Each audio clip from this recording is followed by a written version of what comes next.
We two were alone. After a few minutes, he started asking me questions about the whole affair. Beginning with the message he had sent, the questions had to be answered. There was no options because he hammered it out of me. When you got the message, what did you think about it? I didn't think about it. I just came here.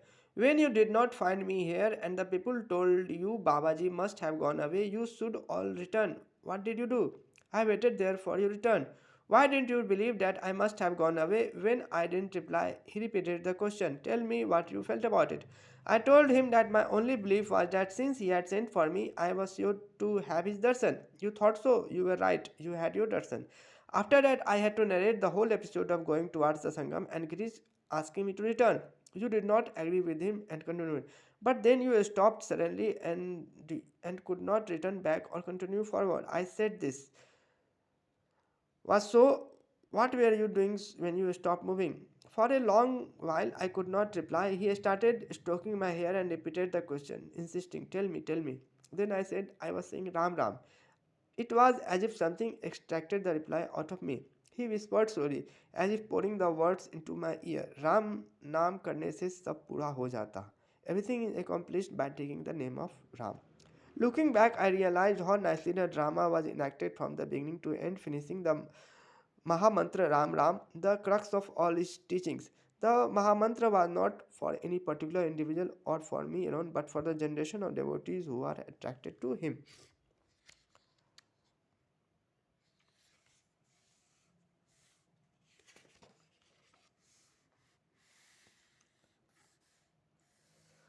While we were sitting there, a devotee brought some food for Babaji, who said he was not hungry. I asked if I could offer the fruits to a sadhu who was living in a nearby hut. When I returned, Baba said, we must return to the house now. Ma and Moshima are waiting for us. We shall take food at home. It was late afternoon when we reached the house. After the visitors had dispersed and Babaji had returned to his room, we sat together as was our daily routine.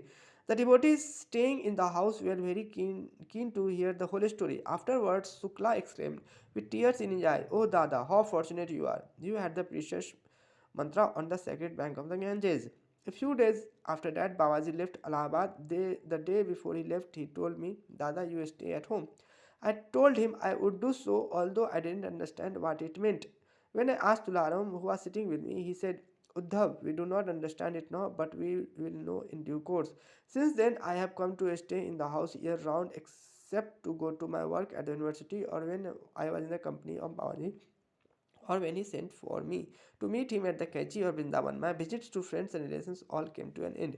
We never knew when Babaji might come unexpectedly. Aside from the visit during the winter months, he would sometimes come for a short visit any time in the day or night. It would certainly have been very painful if we were not in the house when he arrived. In February 1963, Baba said one day that we should go to Chitrakoot. There were a large number of devotees staying in the house at that time, and when we gathered together late at night, there was much speculation about who was to be included in the party. The next day, we took our meals early, then two cars, a party of 13, left for Chitrakoot.